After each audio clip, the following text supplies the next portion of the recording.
Live from Pittsburgh, Pennsylvania, the Total Education Show, the talk shop for teachers, parents, and administrators. Here's your host of the show, Neil Haley, the Total...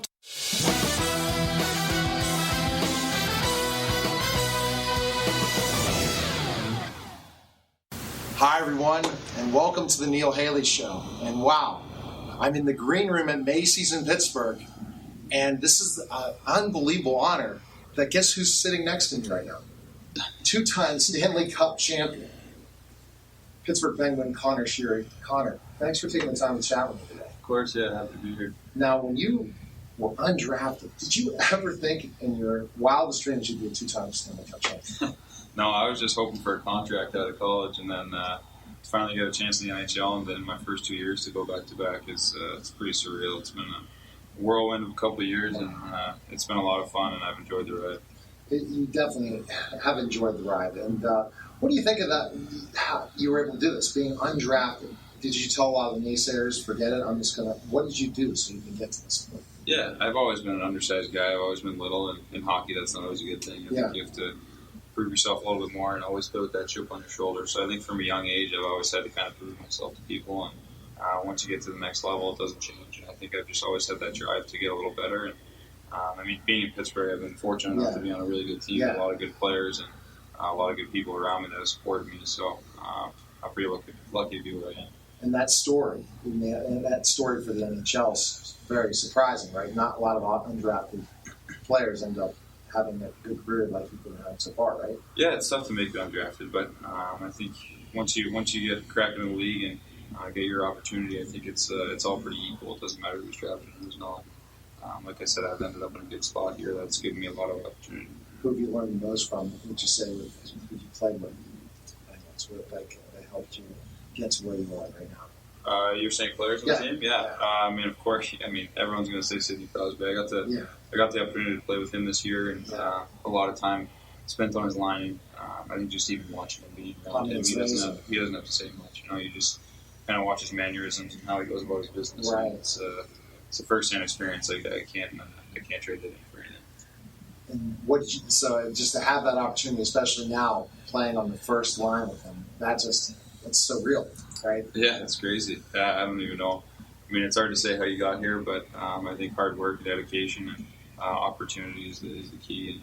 And I've been lucky to take advantage of all those things. And how does it feel when you're a champion and you get to finally say, "I am a Stanley Cup champion"? Like, just the feeling when that goal went in, and the times out, and that hard work, especially this season, of what you guys had a battle through. Yeah. And to finally say we're champions. Yeah, it's cool. It's such a relief, It's like a weight lifted off your shoulders once you get to that point. You work so hard for it all year, and all 30 teams are working for the same thing. And to be the one to say, we're the team that did it. We're the team that overcame everyone. To do it 2 straight years, I think that's a special thing. And this city is amazing, right? The parade yesterday, top the year before. Yeah. What about the fans? Especially today, you're going to get to meet some very excited fans soon at Macys. But tell me just the atmosphere of the fans in Pittsburgh. How great it is to play in Pittsburgh. It's crazy. Since the first time I got here, I think I was kind of in awe at the fans. It's regular season games, and these people are they're going crazy. The parade yesterday was something special, something I'll never forget. Us players had a lot of fun running around and taking pictures, and we were like little kids out there. But to see that amount of support and see that many people show up, it's really cool. And Pittsburgh's a great sports city. You proved that yesterday. And it's great what NHL players do, how much they see how important fans are, and how you guys will relate and not be so stuck up and say, "Hey, I really want to thank you guys and honor you guys." And that's what the sport will continue to survive and continue to thrive, is because of your relationship with fans. Yeah, we try to give back as much as possible. I think a lot of times they go unnoticed. Just they're showing up to games and cheering for us, and we don't get to meet them all that often. But when we do, we want to make that a special moment because we know how much they care about our team. And I think this is a good opportunity for us to give back. So now, taking the cup home with you, what is your plan? Do you have a plan yet? Yeah. What did you do last year, and now what's your plan this year? Yeah, last year I invited a lot of friends, a lot of family, a lot of people that kind of supported me throughout the years and been alongside me. I think this year I'm going to trim it down a little bit. I got a little out of hand last year. And I think this year it'll be a little closer friends and family, and we'll just enjoy our time with the cup and just because you don't get these opportunities every day, and I want to be able to enjoy that. Well, we want one more, or more than that. We want to go to the days of what the Islanders were like when those 4 Stanley Cups. I know in the cap, but I think if this crew stays together, there's nothing holding back from to keep on going. Yeah, sure. We got our quarterback, so we'll see if we can do it again. That'd be an awesome experience. Sully's able to do it, right? He motivates you. What kind of mentor is he to you, Sully? Yeah, he's been a great mentor. He's given me, like I talked about before, a lot of opportunity, and he's a demanding coach. He expects a lot out of his players, but I think he's pretty fair as well. He controls a room that has a lot of different types of players, a lot of superstars. He controls that pretty well, and that speaks to how well the coach he is. So, do you do any of charity work in the community and stuff you want to tell people about that you've done so far, or at home? I haven't done much. It's unfortunate that I have to say that, but I'm still young in my career. It's so busy. Look at the season. You look at how many months a year you're playing in the season. Yeah. It's like... Exactly. I'm going to try and give back, like you said, with my cup day. I'm going to try and give back as much as I can, maybe get out in the community, do something like that. But as far as charity work and stuff like that, I'm still in the early years of my career, and I want to work towards that. Well, giving back is the most important thing. Give back to the fans, and you need to continue by giving back charity work. Great work that's at Children's Hospital. I've heard about a lot of guys that come and do that in the area and all, and it's such a great part of Black and Gold in Pittsburgh. The best place we can find information on you, Connor. Where can we go? Me personally? Yeah, you're on Twitter, right? Yeah, I got Twitter, Instagram. You can follow me on there. I try to post as much as I can, but I'm not crazy on there. I like to see what else is going on. And you're really excited about meeting the fans today, right? This is going to be fun. So, absolutely. It's part of the giving back we talked about. Well, thanks, Connor. I appreciate it. Yeah, thanks a lot. Yeah.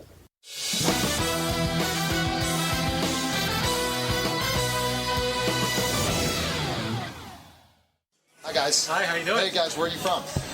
Here, Pittsburgh, North Hills. Pittsburgh, North Hills. So excited to be meeting Conor-Sheary today. Yeah, I just finished interviewing him. What a great guy. Such awesome. Who are your favorite players on the Penguins? Castle, Murray, and Sheary. Were you a fan last year, too, when they won the Cup? Uh-huh. All right. Yeah. Dad, are you a big fan as well? Oh, of course, yeah. Conor-Sheary actually threw a puck to my son during a game once. So we brought the puck from the son. That's cool. Yep. So, you have a question you want to ask him? No questions you want to ask him? Okay, and I don't even know. Guys got checked out. Come down to Macys before 8 o'clock. I think it's 6 to 8, but I'm on Facebook Live. We're live right now talking to the fans, and also we're filming for TV and a radio interview. So it was good meeting you guys. All right, thanks. Okay, Thank you. We're live on Facebook, but also we are filming for television and radio. So are you excited about meeting Connor? Yeah. A big fan? Yeah. Absolutely. So you're still not over winning that second cup, were you? Not at all? No, not at all. We're ready for the next one next year. Yes, we're ready. We're definitely ready for the next one. Yeah. We're excited about that. Another one. Yeah, so because I want to be back here again. Exactly. And interview somebody else, or who knows what happens. I interviewed Nick Bedina last year. So, Bedina. Yes. So, do you have a question you're going to ask Connor? I don't know. He's a very nice guy, so good guy. I'll go up with one. So did you guys go, were you in the arena on Game 7? Or No. Just celebrate? The big screen a few times. The big screen, Yeah. Okay, awesome. Awesome. Okay. All right. Go Pens. Okay. Oh, yeah. Hi. How are you? I'm doing good. What about you? Good. So, what area are you from? Vancouver, Canada. Vancouver. Okay, so you're a true hockey fan. 100%. Okay. I'm a true, actually, Penguins fan. True Penguins. Okay. I'm not a Canucks fan. Okay. So why a Penguins fan? When did you start being a Penguins fan? 88. Since I watched Mario since I was a kid. So I started watching Mario play. I loved him, and that's basically it. I was a huge fan when they won 91, 92. I've never been to Pittsburgh. I actually went to Game 6 last year in San Jose and saw them win the Cup. Wow. And this year, I had tickets to Game 7, so if I got there, I was coming.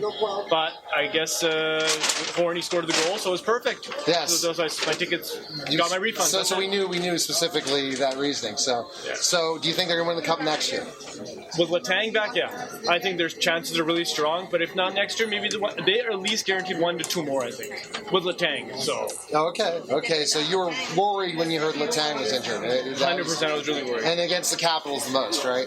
Yeah. They look like the only team that could dominate for a second. But you know what? We have the Capitals' number, so it doesn't matter when you play them. We have their number. So how does your family like that you're a Penguins fan? My wife's supportive. She's down here. My brother's actually a Montreal Canadiens fan. Okay. My cousins are all like the Canucks fans, or all my friends are Canucks fans, so I do deal with quite a bit. So it was my time to rub it in. So basically the Canadians, and your mindset is that people in Canada, do they like their American teams? Sometimes, or not really. They would love to see just the Canadian team win it always. Yeah, I think it depends on the market and where it is, right? But I think obviously Crosby being Canadian, so there is a little bit of a soft spot for him. So what's your question? You have a question for Connor? I want to see if conor-sheary a lot of Penguins are battling injuries during the playoff run, and that sometimes is an excuse that's used, right? But it's coming out as a huge positive. Like I heard Cole had a broken hand. Just everybody had a little bit of things going on. So I want to see conor-sheary. What was he struggling with? Right? Exactly. Well, good talking to you. You should follow me on Twitter at Total Tutor, and then also check out the interview I did with Connor, for sure. Perfect. Google me, Neil Haley. You'll find me everywhere. Trust me. Okay? You want to talk? See, I love always talking to the young fans, because I remember the days when I met Willie Stargell, all these different great Pirates and Steelers when I was a kid. He's a big sports fan. Big sports fan. Stayed up till 12:30 for the Penguins game. Stayed up till 12:30 for the Penguins game. 12:30. Yes. Okay. And did you think they were going to win, or do you think it was going to go to Game 7? I think it was going to go to a Game 7. You thought it was going to go to Game 7? But he had predicted. He said that they're going to win first 2, they're going to lose the second, and then they're going to win again. All right. My prediction was right. I'm good at predicting stuff like that. So, So, did you predict the NBA Finals as well? No, my friend did. Okay, I don't want to talk about. I'm a Canucks fan. I wanted to see both teams win it again, and it just didn't happen. Hey, she wanted Golden State to win. Oh, why? Oh, come on. The super team. You like their team play. Yeah, I like them better than the Caps. So are you a big hockey fan? Is your favorite hockey? Baseball, football. Yeah, isn't that interesting? We're in Pittsburgh right now, and we hear that. Sure. Okay. So what question are you going to have for Connor? What's it going to be like in the locker room without Fleury? Oh, see, that's a great point, because there was not Fleury. That's an awesome question. See, you guys should have sent questions to me. I had an impromptu. I didn't know how long I'd get to interview Connor today. About 7 or 8 minutes I interviewed him, but that would have been an awesome question. It's longer than we're going to get to do. Yeah, I know. Yeah. What question are you going to ask him? I'm just going to ask him how it feels to be part of the Pittsburgh Penguins and what's he going to do in his summer off. Oh, I'm sure he's excited about that. It's such a short summer. The season's so short. The off season compared to like football gets so many. They'll be back soon. They have to think about, hey, we got to relax. And they have a long season. That's for sure. So I'm sure he'll enjoy his summer somewhere. Exactly. Exciting. Okay. All right. Good job. So you're a big Penguins fan? Yes, have season tickets. Season tickets. Yeah. Oh wow. And so, were you at the arena on the 6th, Game 6? Yes. Yeah. We went to the parade yesterday. We got there at 4:30, close to 5 a.m. Wow. We live 2 hours away in Punxsutawney. We stayed in a hotel for 3 nights. Yeah. Oh wow. And so you traveled every the games from Punxsutawney. Yeah, I don't go to every game, but I went to all the playoff games. Oh wow. Parade last year. 2 strikes and everywhere. I have memories of Punxsutawney when I was a minor league professional wrestler at the Armory back 18 years ago. My son practiced there for football.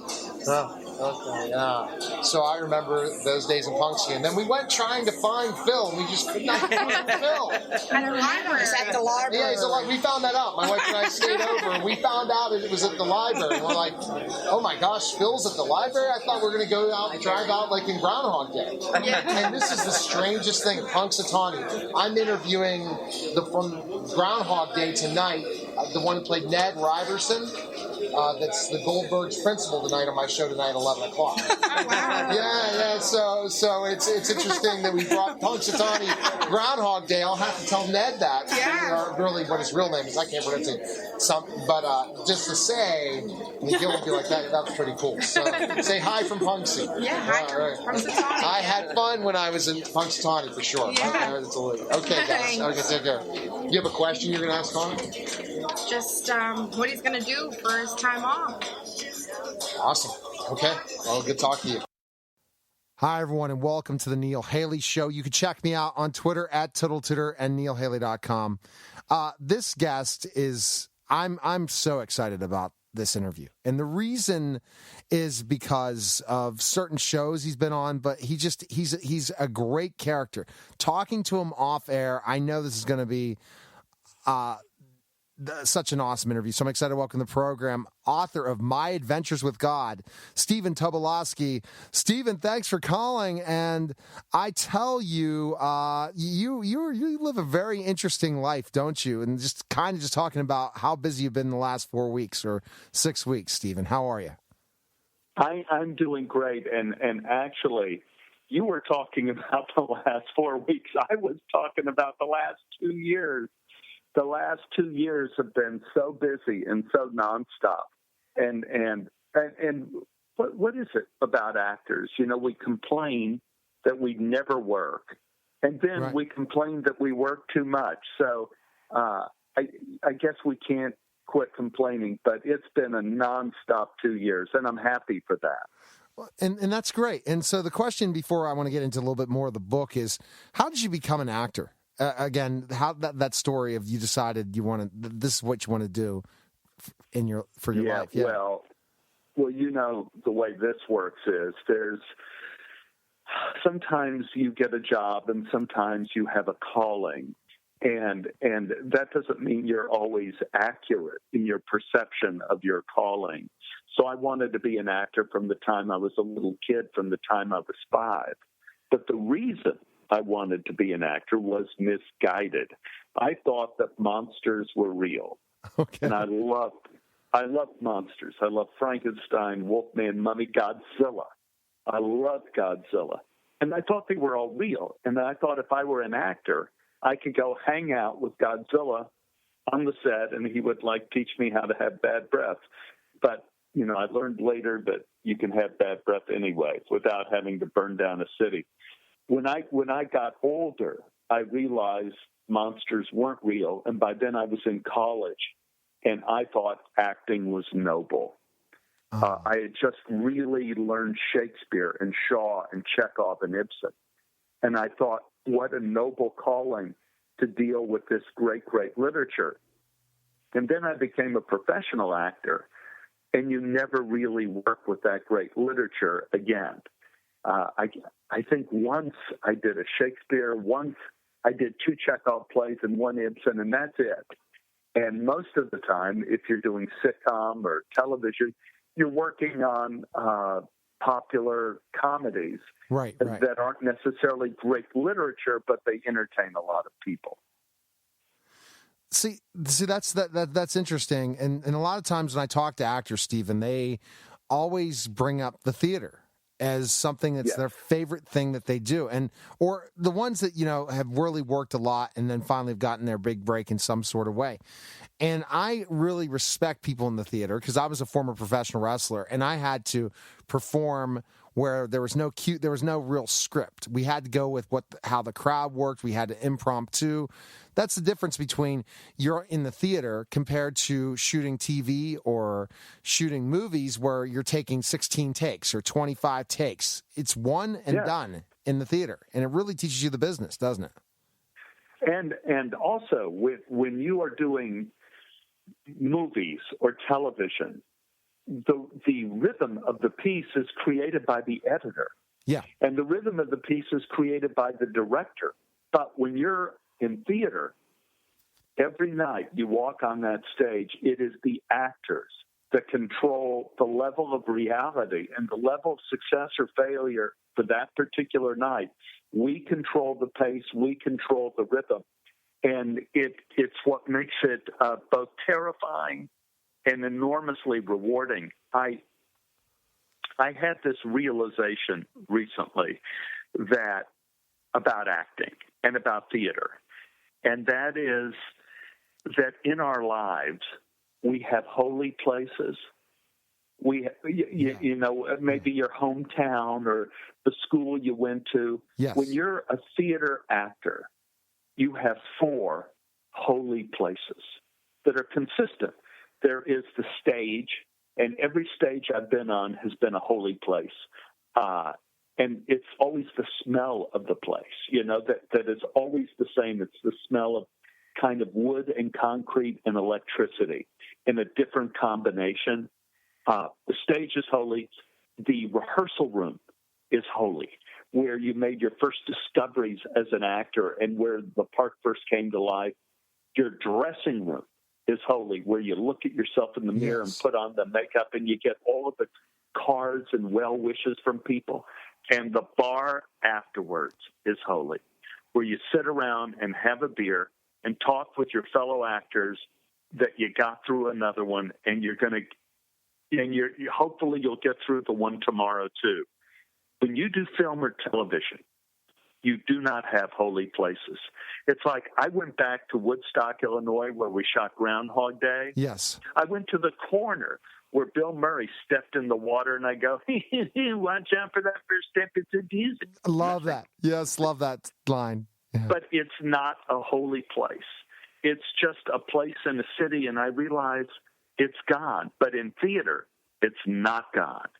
And that is why I think actors who do theater revere it so much. It has a hold on you, even though it's not as popular as television or film. See, and that's so true. And does that have something to do with your book? Do you talk about how your love of theater in the book? I'm sure I have a few theater stories and a few film stories and a few TV stories in the book. But the main idea of I wrote, I guess the beginning is I had a terrible accident. Okay. Terrible accident. 2008, I broke my neck. Wow. Riding a horse on the side of an active volcano in Iceland. Right? Like what could have possibly gone wrong. Yeah, right. Right? So I come back to America, and the doctor tells me I have a fatal injury. I mean, what a thing to tell a living patient. Right, exactly, yeah. So, so I'm in this hard brace. There's nothing I could do for several months. And I'm thinking, like, what the doctor told me was really kind of funny. That he tells his living patient that you have a fatal injury. And I'm so lucky I'm alive. And then I started thinking, what if what the doctor told me was true? Right. And what if I really died on that mountain in Iceland? What would I want my 2 boys to know about their dad? What would I want them to know about my life? And so, to fill up the time, I started writing true stories from my life that I wanted my boys to know about their father who died on the mountain in Iceland. And these stories became my first book, The Dangerous Animals Club. And Simon & Schuster called me after the book had been released about 3 months, and my editor said, Stephen, people really love the humor in your stories, but some of your stories have this spiritual twist to them, and people really love that. Is it possible you could do another book of true stories like the first one and have it all connected with a kind of spiritual through line and to have funny stories too? Wow. And so I said, sure, I could do that. I had no idea what I was going to do, but they wanted me to write another book, so I was going to write another book. So that's really my adventures with God is kind of my Dangerous Animals Club Part 2. It tries to trace, well, just like how being an actor changed in my life, right? From loving monsters to being noble to like being on the Goldberg. In your life, the way you relate to your spiritual life changes. Yes. From when you're a kid going to Sunday school to when you're in college and you're seeing God in your girlfriend's eyes to where you're playing rock and roll in your 30s and you're feeling God when you hit that chord just right to later in your life, when you get married and have kids, and when you take that kid to the emergency room at 1 a.m, then the spiritual aspect of your life changes again. Then when you lose people in your life, your parents, your friends, when they start going, again, your spiritual life changes. And then you get to a place of perspective at the end, and your relationship to your spiritual life changes again. So My Adventures with God is a series of true stories. Most of them are funny, that kind of trace the arc of the spiritual life of a person in their life. So this is interesting because, again, the Dangerous Animals Club definitely talked about how you survived and almost died. And you started to bring some of that faith out, Stephen. Then somehow you get pulled into this where you have to bring your faith, but bring funny stories as well. Would you say you have a strong faith, Stephen? After the accident that changed, or you always have been that way? That's a tricky question, because I would say my immediate answer was yes, absolutely yes. But then I would say that there have been periods of time in my life where, I never went to synagogue. I never studied the Bible. I just kind of dropped it all. Right. Okay. And it didn't seem that important to me. But then when I came back to it in my 40s, I came back to it with a vengeance. And it was like when I was reading, when I began studying the Bible again, when I was in my 40s, I was like a guy in the desert who needed water. I was seeing things in there that I never saw before, because of course you're seeing it with the eyes of a grown-up and not the eyes of a child. And you're seeing kind of the profundity or the wisdom that was laid out thousands of years ago. And then when I had my accident, whoa. Yes. When I had my accident, everything changed again, because it's the story is in the new book, My Adventures with God. That is when I do believe, and don't roll your eyes at this one, this is when I do believe I personally experienced a miracle. And I don't mean a coincidence. I don't mean I'm the luckiest man in the world that I survived a fatal injury.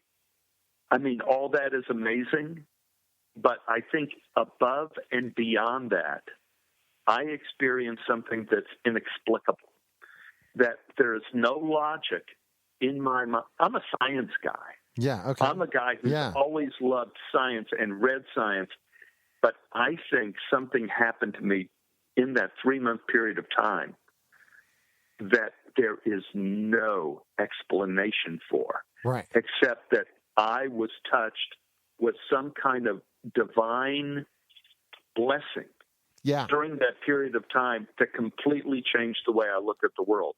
And to me, that was a miracle.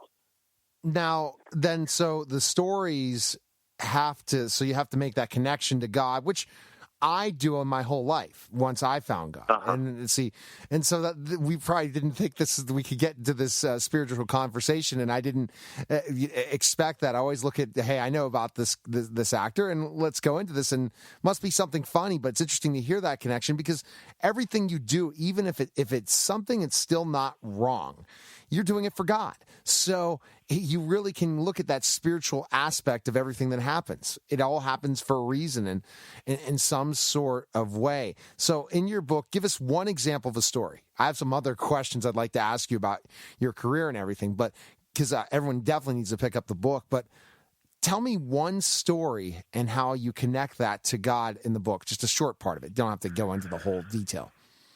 Yeah. I'll dip into little things. I'll dip into a few little things. First of all, I divide the book up into 5 sections, like the 5 books of the Old Testament. Okay, right? Cool. All right. Because I feel that those really define so many people's lives, that everybody has a Genesis. We all have family and friends. We all are interested where we came from. We have our plans and aspirations and terrors, like in the book of Genesis. So we all go into slavery, except instead of building pyramids, we lose ourselves in first love or terrible jobs or drugs or alcohol or being in graduate school forever. And then in Leviticus, we have a moment in the middle of our life where we go, stop, wait, this is what I am, like in the book of Leviticus. Yes. Then we lose people. Mortality enters our life, like in the book of Numbers. And then, like Moses telling the story of the journey to the children of Israel because they forgot why the hell they were walking for 39 years. You reach a point of perspective in Deuteronomy and you tell those stories. That is the arc of the book. But like, here's little examples. For example, I'm 10 years old and there's a plane crash and everyone on the plane is killed except one 10-year-old boy on the back seat of the airplane. And the story is called The Boy in the Back Row. And after a week of struggle, the boy dies too. And I have a crisis of faith that for a 10-year-old, I cannot understand. And in my head, I said there are only three possibilities. Either there isn't a God, or there is a God, but he doesn't do a very good job. Or there is a God, he may or may not be doing a very good job, but his job may be different from what I thought it was. Right. This is what I thought of when I was 10. So this is a story about a crisis of faith I had when I was 10. If you get into the Exodus part, it's about my first love relationship when I was in college. Oh, wow. And I had a dream in which I died in my dream, and I went somewhere.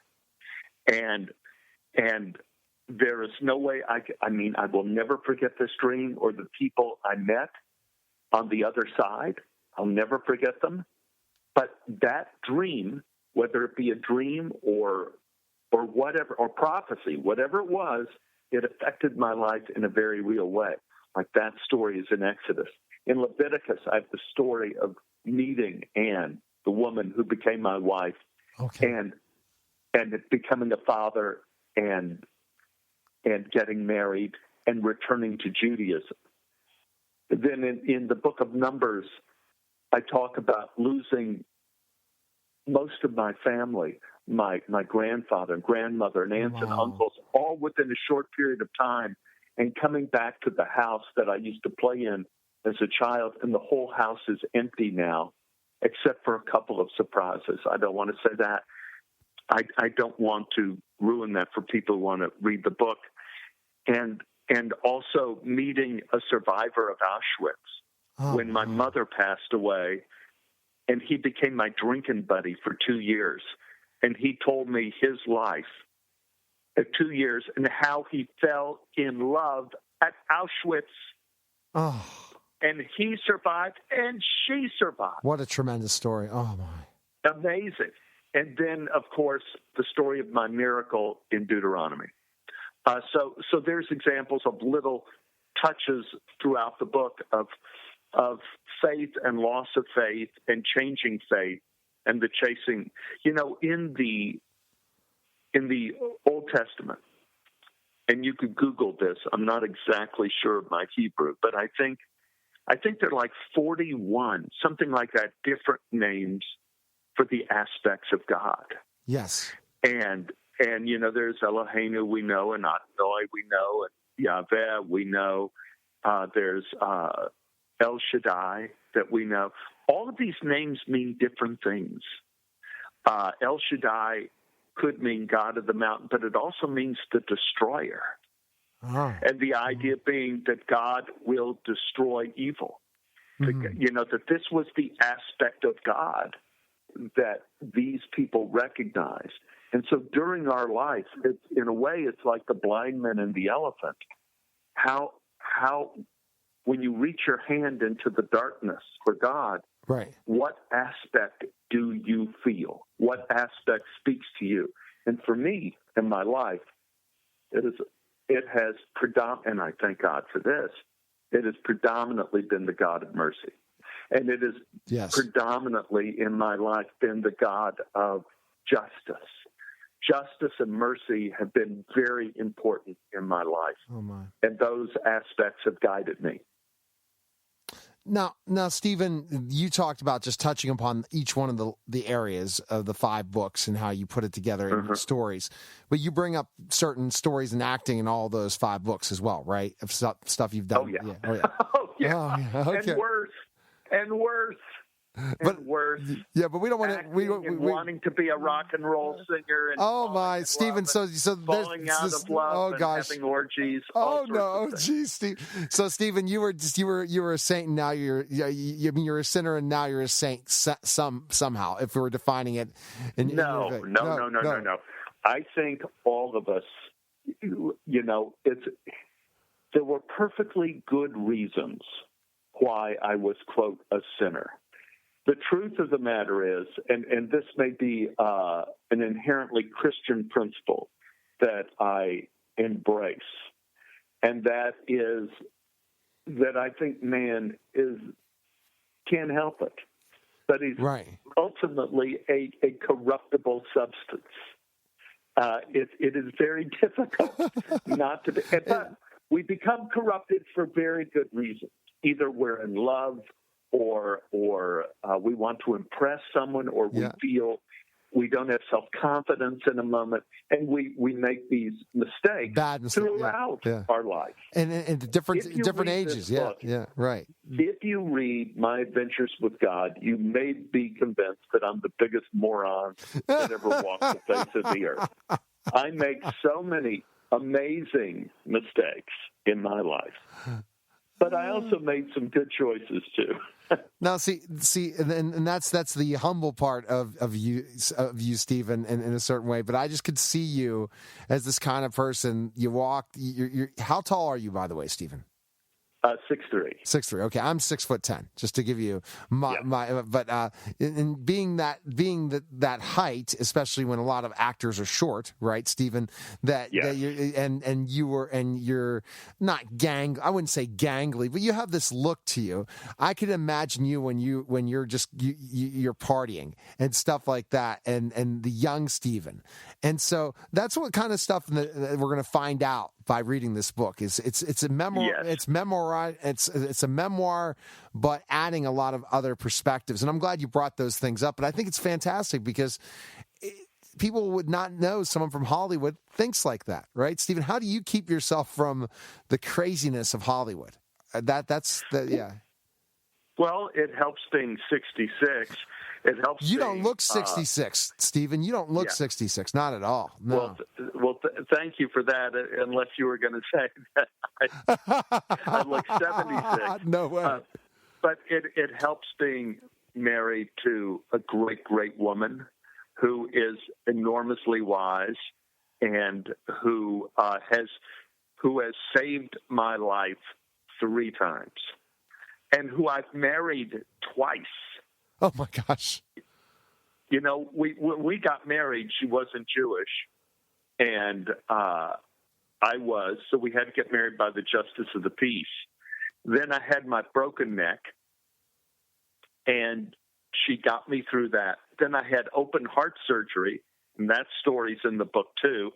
She got me through that, and she protected me. A lot of people think marriage is about the bedroom. It's about the emergency room. It's like in your life, you want to have a partner that you can trust at 2 a.m. in the emergency room, that will be your advocate, that will be there to make sure you are safe. She did that for me. And that's when, and then of all things, she converted to Judaism, and she never told me she was going to do it. Wow. It floored me, and so I said, I got to marry this girl again.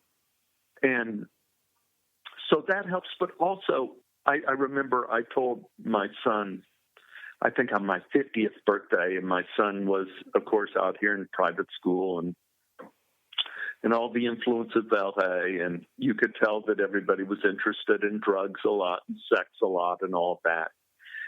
And I said to him, listen, at the age of 50, I could say this. What I regret the main commodity you have, the most valuable thing, is your time, even when you're young.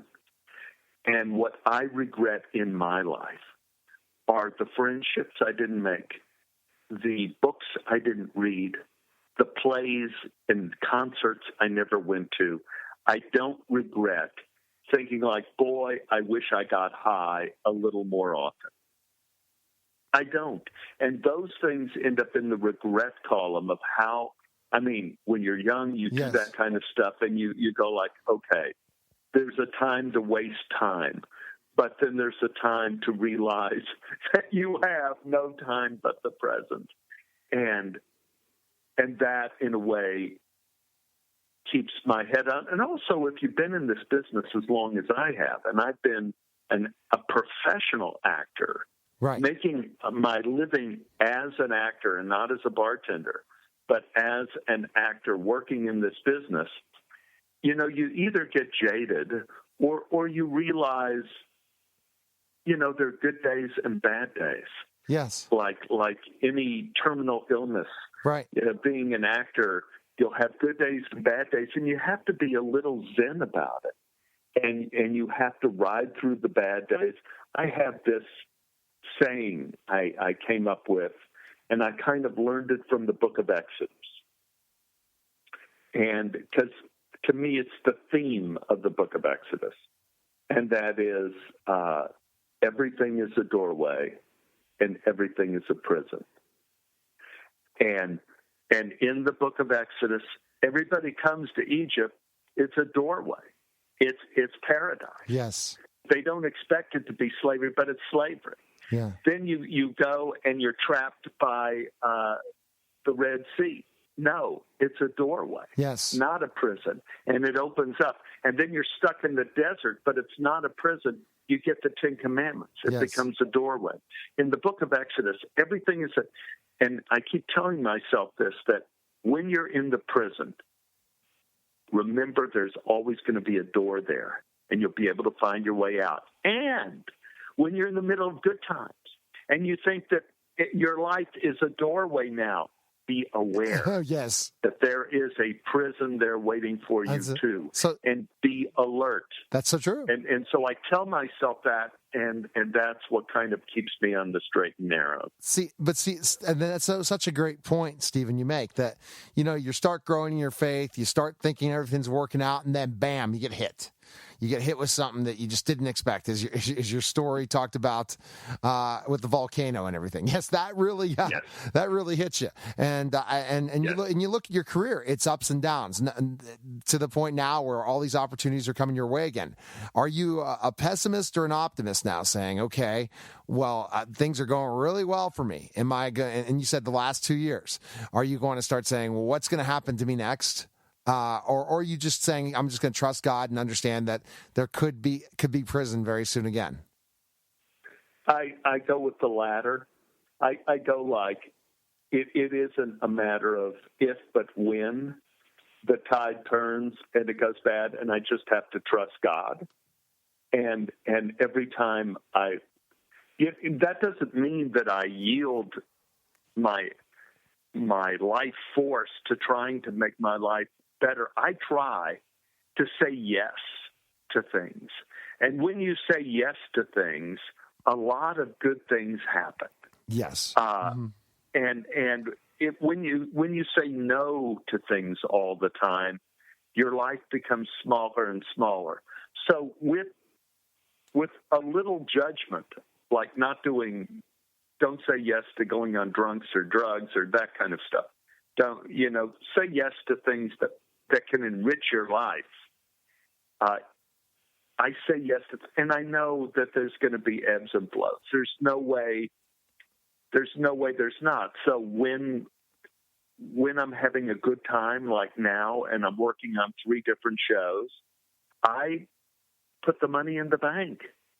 I don't spend it. I know that I'm going to be the ant and not the grasshopper. I'm going to save, and I'm going to protect my family. Now God has given me this opportunity to protect my family.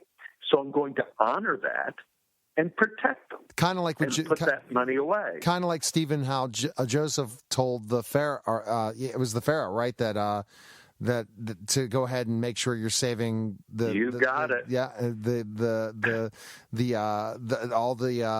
all the food, so that saving that harvest. And it not only saved Egypt, but it made Egypt the richest country in the world and made people come there, which is how Joseph ended up being reunited with his family, because they were starving and they came to Egypt. Now, one thing that people don't recognize from that story, which is very to the point I was saying, everything's a doorway, everything's a prison. Who is responsible for the slavery of the Hebrew people in the Bible? Well, you may be quick on the trigger and say, well, it's Pharaoh. No. Not really. It was Joseph. Yeah. Because in the great story where Joseph reveals himself to his brothers, and when he brings Benjamin out and says, here he is, he's safe, and the family is having a good cry. It's one of the most moving parts of the book of Genesis. There is a paragraph in the middle of those great revelations of Joseph saying, I'm your brother and I forgive you. In the middle of that, Joseph changes the laws of Egypt. And it's one little paragraph, and he makes it to where in a state of emergency, I forget what the percentage was, but it used to be, and I'm making this part up because I don't have the Bible right in front of me, but it's like before it was like in a state of emergency, the state gets 1/5 in terms of your property or taxes to get through the emergency. Joseph, because things are going so well, makes it 4/5. And that in a state of emergency, the state can basically take your property, 4/5 of your stuff. Yeah. And that is the law, that when there came a Pharaoh that knew not Joseph, at the beginning of the book of Exodus, he enacts Joseph's law to take away the Hebrews' property. Oh, my, wow. Invoking an emergency situation. And so, and then, of course, the book of Exodus is a portrait of genocide. It is, because the first thing the Pharaoh does is kind of legal and above board. We're going to enact these laws that are already on the books.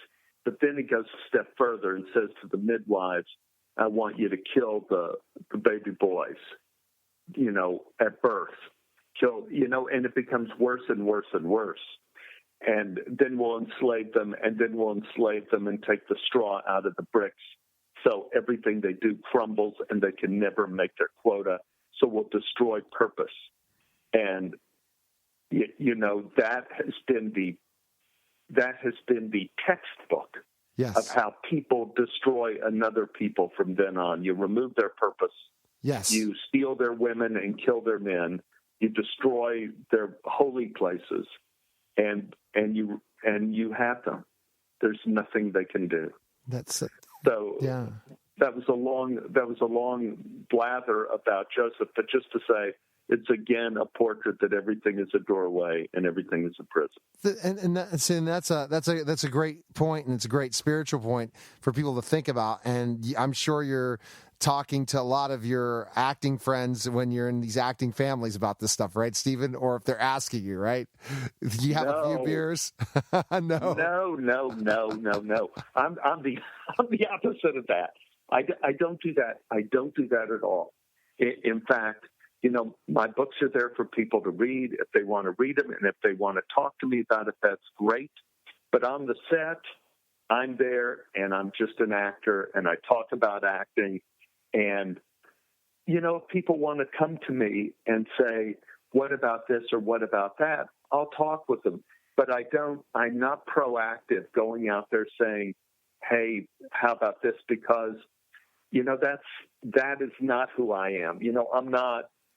I'm not, everybody has their own route. Yes. Everybody, and even, here in Hollywood, there are many. Hi, everyone, and welcome to the Neil Haley Show. You can check me out on Twitter at Total Tutor neilhaley.com, and I'm excited to welcome to the program celebrity drummer Kenny-Aronoff. Kenny, how are you? And I tell you what, I hear we were talking off air. You love Pittsburgh and you love the Steelers. I'm glad to hear that. Oh, I'm a huge Pittsburgh fan, huge Steelers fan. I'm a big NFL fan. I saw the Terry Bradshaw and Franco Harris and Stallworth and maybe Lynn Swann even back in the 70s when they played Cleveland. In Cleveland, it was like back then the stadiums were just like high school football fields, with mud, and it was so cool. And the Heinz Field is so gorgeous. And I, have a lot of history playing in Pittsburgh with rock and roll bands. I played at the Stanley Theater with John Mellencamp in the early 80s. I had Thanksgiving there in 86 on the Jubilee Tour because that's where we were. I did photo shoots there for a cover of Modern Drummer. Pittsburgh, there's nothing like it, rolling through those mountains and coming down into Pittsburgh. Gorgeous city, beautiful people. And I'm running for mayor for Pittsburgh, obviously. Congratulations to the Penguins. And there you have it. All right. I love it, Kenny. You have two things you're promoting right now, and I'm so glad I got the opportunity to chat with you today because I want to learn more about you, but also you have a rock documentary, Hired Gun, Out of the Shadows into the Spotlight, and then also it'll be in certain theaters June 29th, and then also your book, Sex, Drums, Rock and Roll, The Hardest Hitting Man in Show Business. So let's go to this basically, Kenny, about the documentary first. Tell us about how that's going. The documentary is about guys like me that are hired to make records and tour. I'd say the movie's more about touring and not. It didn't really touch enough about the recording thing. And a guy like me is recorded on 300 million records sold, 1,300 gold, platinum, diamond records certified, and 60 nominated or 1 Grammy Award records. That's, most session guys only last 10, 15 years if you're lucky. I'm into it 37 years and still kicking ass. I mean, I just recorded 7 songs yesterday. I'll be recording today. I'll be recording Monday, Tuesday before I go to Europe. But I also have toured with, my touring history is, 17 years recording and touring with Mellencamp, Bob Seger Records touring, 10 years on and off with Joe Cocker, 10 years on and off with Melissa Etheridge, a couple of years with Michelle Branch, recording with all these guys, Jefferson Airplane, Smashing Pumpkins, Styx, Goo Goo Dolls, and it's just, the diversity of people. This is a real hired gun. A guy, I'm playing with Johnny Cash one day, Elton John the next day, Bon Jovi the next day. I'm playing with, Tony Iommi, Alice Cooper, Avril Lavigne, Lance Morissette, Buddy Guy, B.B. King. I mean, the diversity is all over the place. That's a true hired gun. That's a guy that everybody wants on tour or in the studio to make them look good. And that's what this movie's about. See, Kenny, that's interesting because, you think about a band being all together. There's some famous drummers out there that stayed with one band. But you're a hired gun. What made your thought process not to just join one band and make it famous than being with so many famous people, helping them be good? That's a really valid point there. And in the movie, you do have a lot of guys that played with a few guys that played with just one band, technically, for a long time. Liberty DeVito, a friend of mine, played with Billy Joel, has a very touching story about being in this band and wanting to be in this band for the rest of his life, and then they parted ways. I was with Mellencamp for 17 years, but what happened was that after 8 years on the Jubilee Tour, John suddenly decided to quit for 3 years, and I had just gotten divorced, and I talk about this in my book. It was like, everybody can relate to being fired when you have all these bills, and what are you going to do? And I thought my cup was empty, and then I realized now my cup is always full, meaning that when that door shut, I opened up another door, and that was to recording and sessions. And I decided, okay, he can quit whenever he wants, and I'm not making the lion's share of the money. He is. He can quit whenever he wants. It's his deal. I went, wow. Well, now what I started to realize was I've been working with one famous artist. Now he quits. I'm going to go work with every other famous artist. That was my attitude. I never forgot it. I am my own self. I am the hired gun. A lot of these people want me to be their guy, but they don't put you on retainer. They have no way of holding you, and they just want you to just drop everything and come when they call. Well, you can't do that with a guy like Kenny-Aronoff. I'll try to do that, but the bottom line is, if I get booked to do something, and I'm not on salary or on a retainer, I need to make a living, and I need to, take care of Kenny-Aronoff, because all I am is a hired gun. There's no pension plan or guarantee. Well, there is a pension plan for making all those records, but there's no, I can't sit here and live with the idea, what am I doing in 2018? All I know is I've got a few gigs with John Fogerty in 2018. That's it. So, and I have a big nut. So I have to bust my ass 24/7. And I like being on the edge like that. It's exciting. It's made my career go, well, I mean, I'm almost into 4 decades. That's rare in this business. Very rare. Right.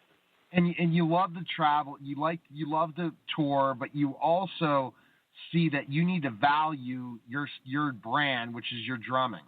That you're a drummer, and that you're not just, hey, I'm here just to be a backdrop in this band. Like, oh yeah, I'm nobody. Not anymore. You're a brand not anymore. yourself. That's for sure. That's why I've written the book. Well, no, that's not why I wrote the book. I wrote the book, and it's really been quite a well received. And I'm writing another book, The Method Behind My Success.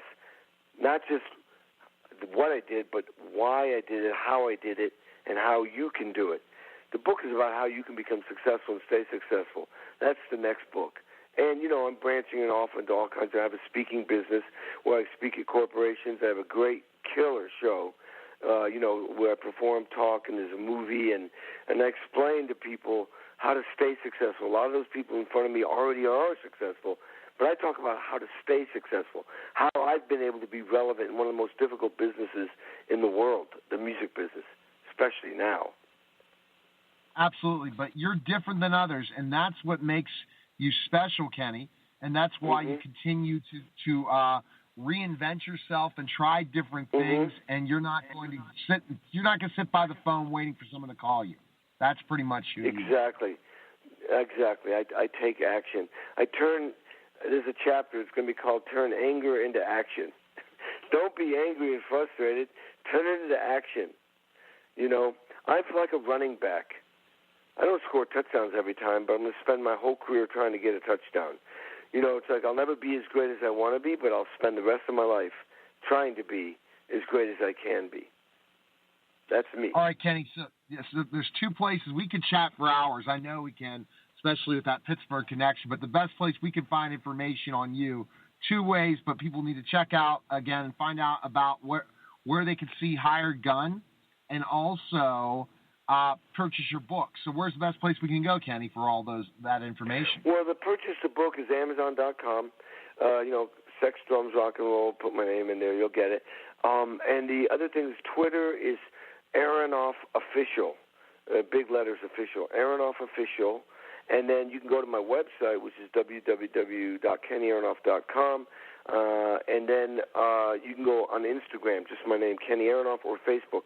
Now, and I apologize, I tapped out on my personal Facebook page, 7-8 years ago. You only allowed 5,000 friends. But I do have a Facebook fan page also, which is my name, Kenny-Aronoff fan page, Facebook. That's how you find out about me.